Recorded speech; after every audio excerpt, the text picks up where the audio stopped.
On va se le dire très franchement, on pourrait très bien imaginer que le racisme anti-blanc existe. Mais pour ça, il faudrait un bouleversement gigantesque. En gros, il faudrait que les pays du Sud remplacent les pays du Nord. Mais pour que ça arrive, il faudrait que les pays du Sud aient la même puissance militaire, ils aient la même puissance économique, ils aient la même puissance technologique. Grosso modo, il faudrait qu'ils aient les mêmes leviers de pouvoir. Et à ce moment-là, on pourrait effectivement parler de racisme anti-blanc, mais vous voyez que ça reste très spéculatif. Ou pour le dire autrement, c'est un grand fantasme. Maintenant, est-ce qu'on peut dire que les Blancs peuvent souffrir aussi du système racial? Eh ben, écoutez, on peut être un peu sympa et dire que oui, eux aussi, dans un sens, ils sont un peu victimes de ça. Mais vraiment un peu. C'est reprendre un peu l'idée de Baldwin qui disait que les Blancs sont aliénés en tant que Blancs.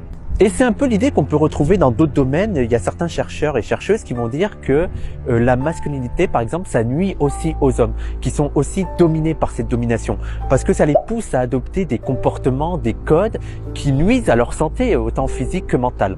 Et on peut retrouver ça un peu dans l'idée de blanchité, avec l'idée que adhérer à la blanchité, eh ben, ça peut peser sur les blancs, et notamment les blancs pauvres. On y reviendra dans une prochaine vidéo.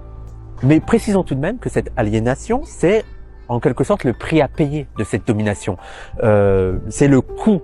Le coût, il est bien maigre par rapport aux bénéfices que récoltent les Blancs de cette domination. Et comme disait Jean Genet, qui est quand même l'un des plus grands écrivains français, il faut tuer le blanc en soi pour retrouver sa part d'humanité. Et lui, il a donné l'exemple très simplement en soutenant par exemple les Black Panthers ou les Palestiniens ou encore les immigrés en France.